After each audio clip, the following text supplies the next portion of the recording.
So glad you could join us. We are still in 1 Corinthians chapter 10, but I would like to go to Exodus first and go to the second of the commandments that he made. You know, the first one, you shall have no other gods before me. He didn't say before me like I'm first and they're second, third. No, what he means is in front of me. I don't want to see any other gods. Don't put something before me other than the worship of me alone, because there's one God, and it's him. Okay, but here's the second commandment. You shall not make for yourself an idol, or any likeness of what is in heaven above, or on the earth beneath, or in the water under the earth. You shall not worship them or serve them, for I, the Lord, am a jealous God, visiting the iniquity of the fathers on the children, on the third and fourth generation of those who hate me. Jealous God. He's God, and there's nobody beside him. You know, men, think about it. What if your wife carried around in her wallet a picture, and she said, "This is a picture of my husband, and it's a picture of Elvis"? What would it make you feel like? Well, in the same way, when you take God, who has no dimensions, no limits,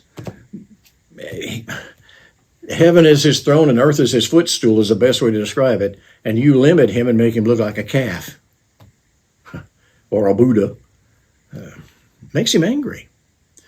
So we started out actually talking about idolatry in chapter 8. People would offer meat to these different idols, and then it all got caught up in, do you eat the meat or don't you eat the meat, and when is it okay and when is it not okay, and all that stuff. And now Paul finally comes full circle back to that. And he says, basically, flee idolatry.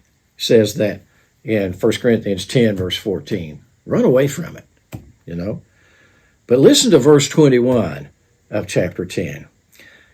Speaking of worshiping in a pagan temple, okay, so there's a difference, he was saying, between just eating the meat that's in the marketplace and you don't know if it's been offered to a pagan god or not.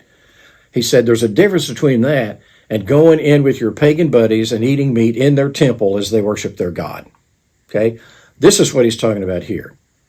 You can't drink the cup of the Lord and the cup of demons. You can't partake of the table of the Lord and the table of demons.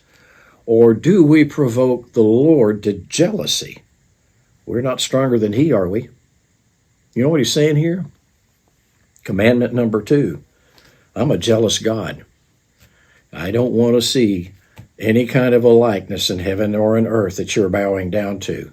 I'm a jealous God. And then Paul says, it's not a good idea to provoke God to jealousy because you're not stronger than he is.